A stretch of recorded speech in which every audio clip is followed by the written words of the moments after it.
Whether you're a brand new reader or you're a seasoned reader who's been striking out, can't find a good 5-star, here are 6 literary elements that are probably feeding into that. I am a writer and author, and I have been a literacy advocate since I was in 2nd grade. So trust me, I know what I'm talking about. The very first thing that I think is affecting whether you're really enjoying this particular book or story is diction. Now, for those of you that don't know, diction essentially is just word choice. What choices is this particular author making when describing certain things? Is it too descriptive? Is it not descriptive enough? Is this word just a little bit too dramatic for your liking? Word choice can really play into whether you hear yourself in that particular book. I'm a big fan of beautiful diction. I feel like a writer who really exemplifies this and puts you onto new words without it feeling like, what the hell does that mean? Is Nia Davenport, or N.E. Davenport. Highly recommend. If you haven't read The Blood Trials or Our Vicious Oaths, you need to, because she uses words that feel like something that you've experienced but you've never been able to put into words. Love everything about it. Now, there are times where I read something else that has all of the elements that I really like, but for some reason I just can't get into the story. The diction is just too dense. We're weeding through far too many words to get to a point, which leads me to my second point of something that may be stopping you from really enjoying a book. Now, one of my favorite book creators, Shaughnessy Schroeder, absolutely love her. If you're seeing this, girl, you don't even know, but you got me through, girl. She constantly talks about how she can easily flip through a book and know if it's going to be a difficult read for her or something that she can just get through. Something that I really respect about her is that she does not DNF books. Not me, girl. Okay, I DNF. I'll soft DNF, I hard DNF, I extra hard DNF sometimes. But for her, seeing how much dialogue is in a book, you know, the conversations that we're having with characters versus how much like imagery is in a book, really helps her decide, is this book going to be fast-paced or slow-paced?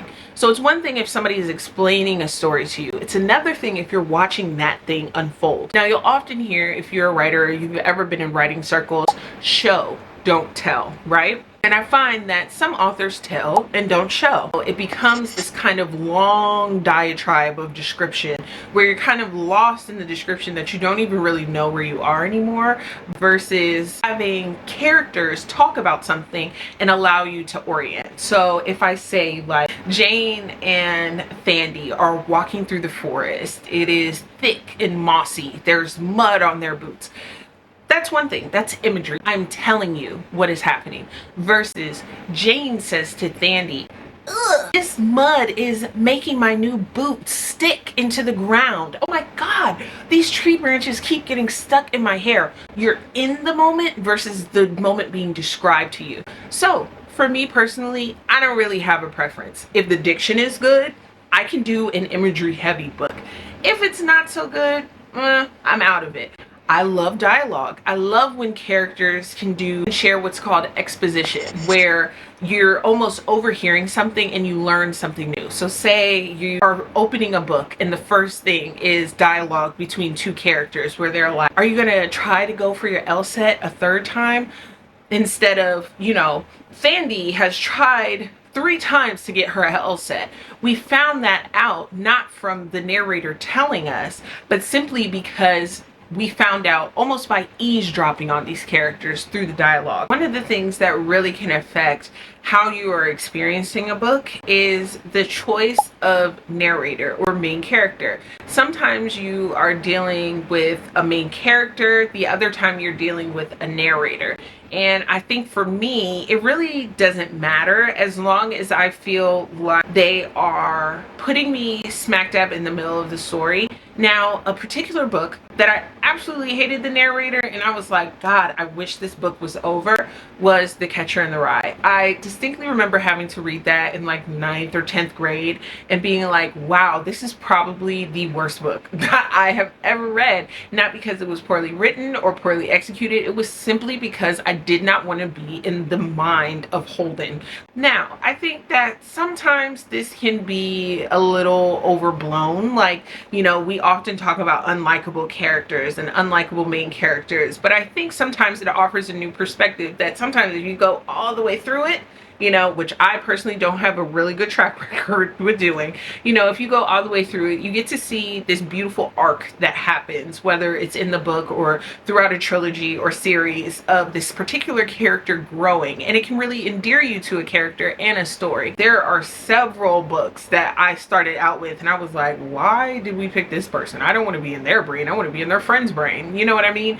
Or gosh, I wish I got a little bit more of what they were thinking. That brings me to point of view. Essentially, the difference between narrator choice and point of view is how is this person sharing this particular story. So it's one thing to choose either a main character to share a story or main characters or a narrator, and then we have point of view. Are they talking in first person? I, me, mine. A little bit more insular to this particular character. I want first person because I want to know how they feel. I want to know what they're thinking. Are they talking in second person? You, your, yours. Second person, really you only kind of run into that, I think, in my personal experience, nonfiction, especially like inspiration and business, you know, you know what I mean? Are they talking in third person? They, them, theirs. Third person is something that you run into when you have narrator, which can break off into omniscient and limited. A limited third person narrator is a narrator, think of almost like God narrating a group of characters' lives, right? If we're not able to see how that particular person feels, that is a third person limited point of view. So for example, Corey and James were playing around.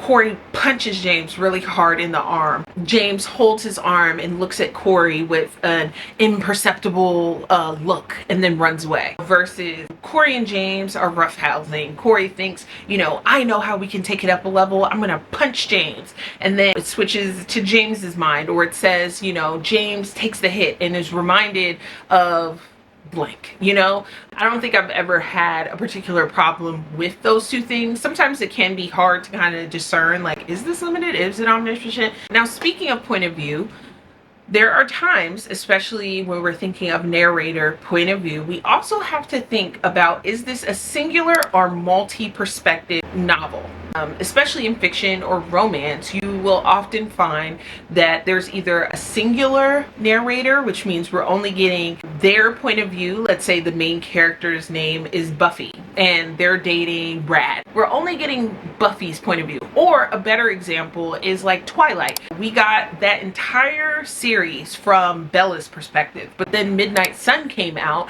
and we get it from Edward's perspective, which is much different because they're two different brains. You know, Bella is literally a teenager while Edward is a vampire who's 100 years old. I mean, think about just how much the world has changed and how he has to process things in such a different way than Bella, because this was not the world that he was born in. Singular characters versus multi-character, right? There are romances where you get multiple characters' point of view. I've seen this done badly, where it's just far too many characters, you don't know what's going on, you're confused, it's a little over your head, and you're like, you know what, don't worry about it. And there are times where it's really, really helpful. I personally find that, you know, in romances, I like when I get the male's perspective. I'm currently reading Brian Weaver's, what's it called? Seasons trilogy, and I'm really, really loving not only that we're following the same two characters throughout the books, we're getting Nolan and Harper's perspectives, because sometimes we go back into a moment and something that was imperceptible to one character is explained through the other characters. It's personal preference. Most of the time I'm not really tripping over it, but when it's too many characters, it can really affect the tone, which is the last thing that I wanted to point out. Tone can change the complete fabric of a novel, right? we'll go back to Brian Weaver, but this time we'll talk about Butcher and Blackbird. Butcher and Blackbird was a culmination of so many things that I like, because I really enjoy horror, but I don't like horror for horror's sake, right? I don't like just slashers. Everybody's gonna kill, we don't know why. I liked Butcher and Blackbird because we are getting a perspective of serial killers not necessarily as monsters, or even I would use the example of like you. We're getting the perspective of somebody who's relatively sinister. We're following two serial killers seemingly falling in love in Butcher and Blackbird. It has a very light and airy tone, you know? Even though there's blood and gore and guts and a lot of body horror, the tone is very light. It is a rom-com. Even though the subject matter is darker, the way that it is being treated, because it's between two characters who kind of live within this darkness, it has a much lighter tone, because it's not from the outside looking in. We're looking into this insular community of serial killers and seeing a completely different perspective.